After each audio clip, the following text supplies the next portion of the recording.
வரஹ்மத்துல்லாஹி வபரகாத்துஹு.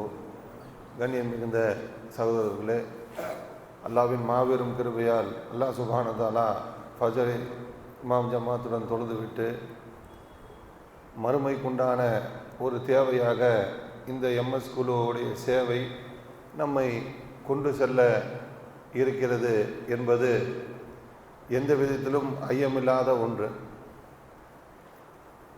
ஹஜரத் மாதிரி நம்மளுக்கு குர்ஆன் ஹதீஸ்லாம் அவ்வளோ பெருசாக சொல்ல தெரியாது. பார்ப்பவையும் கேட்டதையும் தான் எனக்கு சொல்ல தெரியும். இந்த சேவைக்குழு அல்ஹம்துலில்லாஹ் இது ஆரம்ப காலம் முதல் இன்று வரை பெரிய அளவில் மக்களுக்கு பயனுள்ளதாக சென்றடைகிறது. அதற்கு உங்களை போன்ற நிர்வாகிகளும் மற்றும் இதில் ஆர்வமுள்ளவர்கள் தொடர்ந்து இப்பணிகளை செய்து வருவதால் தான் இப்பணி நல்லபடியாக போய் சேர்கிறது. அல்லாஹ் இதைத்தான் விரும்புகிறான். நம் உலகத்தில் நாம் வாழக்கூடிய காலகட்டத்தில் நமக்காகவும் நம் குடும்பத்திற்காகவும் எவ்வளவு வேலைகளை செய்து வருகிறோம். ஆனால் மறுமைக்குண்டான தேவை என்ன என்பதுதான் அல்லாஹ் திருமறையில் சொல்கிறான்.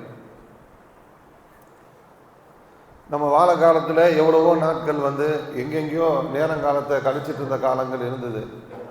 இன்னி நாம் இங்கே உட்காந்து நம்மளுடைய நேரத்தை அல்லாஹ்வின் இறை இல்லத்தில் உட்காந்து இந்த நற்பணிகளை செய்யறதுக்காகவும் அடுத்தது என்ன செய்யறது, மற்றவங்க செஞ்சவங்களை ஊக்குவித்து இன்னும் அதிகமான முறையில் என்ன செய்ய வைக்கிறது அப்படிங்கிறது நம்முடைய சொந்த தேவைக்காக இல்லை, அல்லாஹ்விடத்தில் ஈடேற்றம் அடைய வேண்டும் என்ற ஒரே ஒரு காரணம் மட்டும்தான்.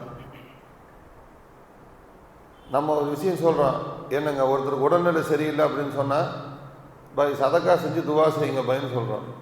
சதக்கா செஞ்சு துவா செய்யுங்கன்னு சொல்கிறோம். உங்கள்கிட்ட இருக்கிற 10 ரூபாய் 20 ரூபாய் 100 ரூபாயை கொடுத்து நீங்கள் அல்லாஹ்ட்ட பிரார்த்தனை செய்யுங்க, அல்லாஹ் ஏற்றுக்குவாங்கிறாங்க. ஏன்னா அல்லாஹ் எதை விரும்புகிறான்னா யாருடைய துவா எப்போ கபூல் ஆகுன்னு தெரியாது. ஒரு யாசகம் கேட்குற வராரு அப்படின்னா அவர் என்ன சூழ்நிலையில் கேட்பாருன்னு நம்மளுக்கு தெரியாது. பல பேர் சொல்லுவாங்க, இவர் பேண்ட் ஷர்ட்டை போட்டிருக்காரு, இப்போ கை கால் நல்லா தானே இருக்குதுன்னு சொல்லுவாங்க. ஆனால் அல்லாஹ் சொல்லுவான், அவனுடைய எண்ணங்கள் என்னங்கிறது அல்லாஹ்வுக்கு மட்டும்தான் தெரியும், நம்மளுக்கு தெரியாது. நல்ல பேண்ட் ஷர்ட்டை போட்டிருப்பாங்க, ஆனால் வயிறு காலியாக இருக்கும், கையில் காசு இருக்காது. அது யாருக்கு தெரியுங்க? அல்லாஹ்வுக்கு மட்டும்தான் தெரியும். ஆனால் அவர் அல்லாஹ்வுடைய இறை நேசராக இருப்பார்.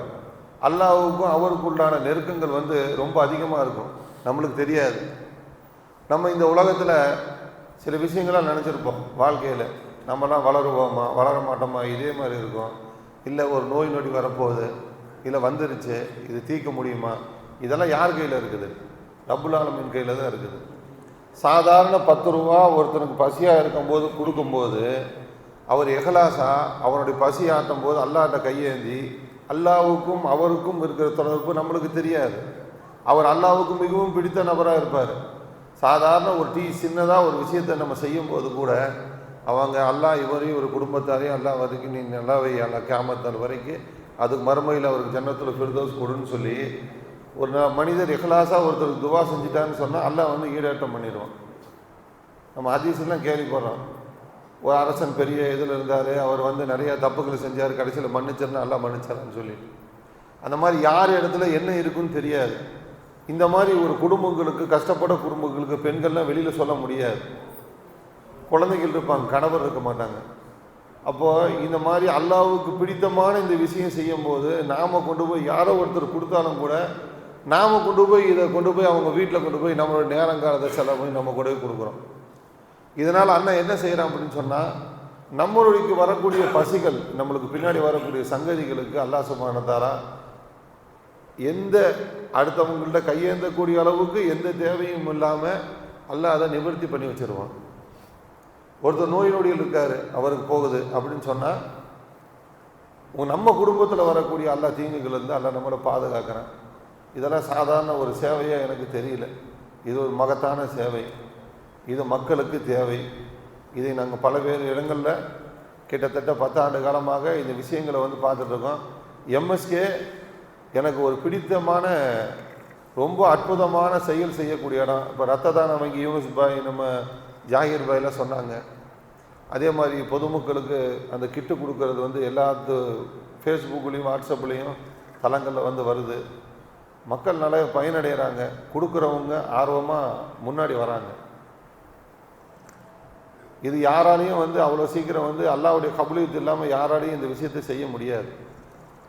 எத்தனை கோடியாக இருந்தாலும் சரி, இந்த மாதிரி ஒரு விஷயங்களுக்கு உங்களை போன்றவர்கள் பள்ளிவாசலில் இருக்கக்கூடிய ஒவ்வொருத்தவங்களும் இந்த வேலையை செய்கிறாங்க அப்படின்னு சொன்னால் இது ஒரு மிகப்பெரிய பாக்கியம். இந்த பாக்கியத்தை நாமளும் நம்ம எல்லாமே நம்ம அடைஞ்சிக்கணுங்கிறது என்னுடைய ஆசை. இனியொன்று, இப்போ நம்ம இந்த ஐக்கிய ஜமாத்துலங்கிறது வந்து பள்ளிவாசல் நிர்வாகிகளுடைய கூட்டமைப்பு, நிர்வாகத்தில் இருக்கக்கூடிய ஒரு கட்டமைப்பு, ஒரு கூட்டமைப்பு ஒருங்கிணைந்து அவர்களை நல்வழிப்படுத்துறதுக்காகவும் சரியான ஒரு வழிநெறியில் கொண்டு போகிறதுக்கு தான் ஐக்கிய ஜமாத் மாதாந்திர கூட்டங்கள். இப்போ உங்களை மாதிரியே மாதம் நாங்கள் கூட்டமும் நடத்தி அல்லாஹ்வுடைய கிருபையில் திருப்பூரில் 60 பள்ளிவாசல்களுக்கு 48 பள்ளிவாசல் வரைக்கும் இது வரைக்கும்.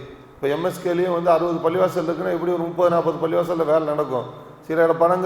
சில இடங்களில் வந்து இனி வேலைகளை ஆரம்பிக்கிறதுக்கு முன்னெடுத்திருக்காங்களே தவிர இனி நடக்கலை சில இடங்களில். அதே மாதிரி தான் ஐக்கிய ஜமாத்துலேயும் இப்போ 60 பள்ளிவாசல் திருப்பூர் சிட்டியில் இருக்குன்னா 48 பள்ளிவாசல் வரைக்கும் அல்லாஹ்வுடைய கிருபையில் இருக்காங்க. சில இடங்கள் நிர்வாக தேர்வுகள் மற்ற விஷயங்கள் நடக்குது. இங்கே நான் வந்து இப்போ போன தடவை கூட உங்களை வச்சு தான், இந்த எம்எஸ்கே ரோல் மாடல் வச்சு தான் நான் உங்களை பார்த்துட்டு தான் இது வரைக்கும் எந்த நிகழ்ச்சியும் நான் கலந்துக்கல. ஆனால் அந்த விஷயங்கள் வந்து பல விஷயத்தில் நம்மளுக்கு வந்து இது செஞ்சால் நல்லா இருக்குன்னு சொல்லி உங்களை பார்த்து காப்பிரைட் தான். ஆனால் நீங்கள் வந்து ஒரு நல்லது தூண்டுறீங்க, அதனால் நாங்கள் நல்லது செய்கிறோம். அந்த நன்மை உங்களுக்கும் இருக்குது. இப்போ நாம் என்ன பண்ணியிருக்கோம், ஒவ்வொரு ஏரியாலையும் நம்ம அஜரத் சொன்ன மாதிரி கியாமத் நாள் வரைக்கும் இந்த வேலை நடக்கணும் இல்லை, கியாமத் நாள் வரைக்கும் நன்மைகள் வந்து நம்மளுக்கும் நம்ம குடும்பத்தார்களுக்கும் நம்ம குழந்தைகளுக்கும் வம்சாவளிகளுக்கும் வரக்கூடிய ஒரு மிகப்பெரிய ஒரு நற்காரியம்தான் இந்த ஏழைகளுக்கு பசி உணவாற்றுறது, உணவளிப்பது, இந்த ரத்த தானம் கொடுக்கறது. இது எல்லாம் ஒரு நல்ல சேவைகள், வேறு எங்கேயும் போய் செய்ய முடியாது. ஆனால் அல்லாஹ்வின் இறை இல்லத்தில் அல்லாஹ்வுக்கு பிடித்தமான விஷயங்களை செய்கிறனால அல்லாஹ் ரொம்ப சந்தோஷப்படுறான். இங்கே உட்காரவங்க மேலே அல்லாஹ் ரொம்ப மகிழ்ச்சி அடைகிறான். அதனால் நாங்கள் வந்து இப்போ வந்து ஒவ்வொரு பள்ளியிலையும் பெரியவங்களாம் இருக்காங்க, ஆஜியார்லாம் இருக்கார். ஏதோ எனக்கு தெரிஞ்ச கருத்தை நான் சொன்னால் நான் சொல்லாமான்னாங்க, நீங்கள் பள்ளிவாசலில் சொல்லுங்கன்னு.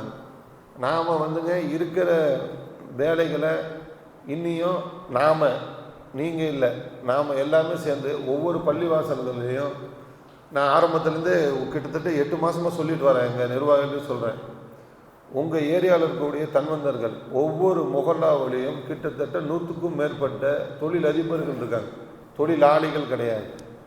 இப்போ நம்ம தொழிலாளிகளை தான் பார்த்து இல்லாதவங்க யாருன்னு சொல்லி லிஸ்ட் எடுத்து கொடுக்குறோம். ஆனால் நிறைய பேர் கொடுக்குறவங்க இருக்காங்க.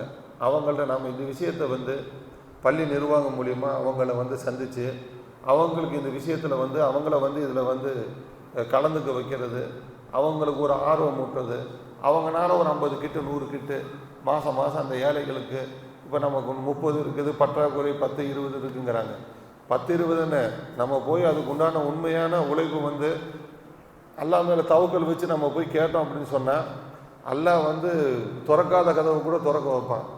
அதனால் மக்கள் இன்னும் அதிகமான முறையில் அங்கே இருக்கிற செல்வந்தர்களை சந்தித்து அவங்கள போய் இந்த விஷயத்தில் அவங்கள முதல்ல வந்து கலந்துக்க வைக்கிறது, அவங்களுக்கு ஒரு ஆர்வத்தை ஊட்டி ஒவ்வொரு முகலாலையும் எங்கேயுமே பசி பட்டினி இல்லாமல் எல்லாத்துக்கும் அந்தந்த பள்ளிவாசல் மூலியமாகவே இந்த வேலைகள் வந்து நடக்கிற அளவுக்கு நம்ம இந்த ஏற்பாடுகளை செய்யணும்.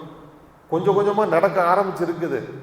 ஆனால் நம்ம எல்லாம் ஒற்றுமையாக முயற்சி பண்ணோம்னா ஒவ்வொரு பள்ளிவாசல்லையும் அந்த விஷயத்தை போய் எத்தி வச்சு, இப்போ நாங்கள்லாம் இருக்கோம் ஃபுல் சப்போர்ட் பண்ணுறதுக்கு, இது விஷயமா இருக்கிறதுக்கு நாங்கள் இருக்கிறோம். தொடர்ந்து எங்கள் பள்ளி நிர்வாகிகளை நான் இங்கே வந்து 1 வருஷம் ஆச்சு. ஆனால் அந்த பள்ளி நிர்வாகிகள் மாதிரி எல்லாம் இந்த திருப்பூர் வடக்கு தெற்கில் இருக்கிறவங்களும் ரொம்ப அற்புதமாக எல்லாத்துக்குமே எல்லா நல்ல விஷயங்களுக்கு செய்யறதுக்கு தயாராக இருக்காங்க. நாம் அவங்கள சரியான முறையில் நம்ம ஒரு அணுகுமுறை மட்டும் செஞ்சோம்னா அல்லாஹ் ஒரு கிருபைக்கு ஒன்று கியாமத் நாள் வரைக்கும் எல்லா பள்ளிவாசல்லையும் எப்படி 5 நேரம் தொழுகிறோமோ அதே மாதிரி உணவுகளுக்கு ஏழைகளுக்கு உணவளிக்கிற விஷயம் சரி எல்லாமே சரி அந்தந்த பள்ளியிலேயே அல்லாஹ்வுடைய கிருபையை கொண்டு மஜீத் சேவை மூலமாக நடக்கணுங்கிறத என்னோட ஆசை. இன்ஷா அல்லாஹ் எனக்கு வாய்ப்பளித்த சாஃபி பள்ளிவாசல் நிர்வாகிகள் அனைவருக்கும் மற்றும் மஜித் சேவைக்குழு மாவட்ட மஜித் சேவைக்குழு நிர்வாகிகள் அனைவருக்கும் ஜமாத்துல்லமாவை சேர்ந்த தலைவர் உமர் ஃபாரூக் ஹஜரத் அவர்களுக்கும் எங்கள் மனமார்ந்த வாழ்த்துக்களையும் நன்றிகளையும் தெரிவித்துக் கொள்கிறேன். அஸ்ஸலாமு அலைக்கும் வரஹ்மத்துல்லாஹி வபரகாத்துஹு. சாதிக் ஹாஜியார் வந்திருக்காரு. நான் இது வரைக்கும் சாதிக் ஹாஜியாரை வந்து நேராக பார்த்ததில்லை. இன்றைக்கி தான் பார்க்கக்கூடிய வாய்ப்பும் எல்லாம் இந்த சேவை குழு மூலயமா தந்திருக்கான். அல்ஹம்துலில்லாஹ், அதுக்கு ரொம்ப மகிழ்ச்சி. இதாங்க.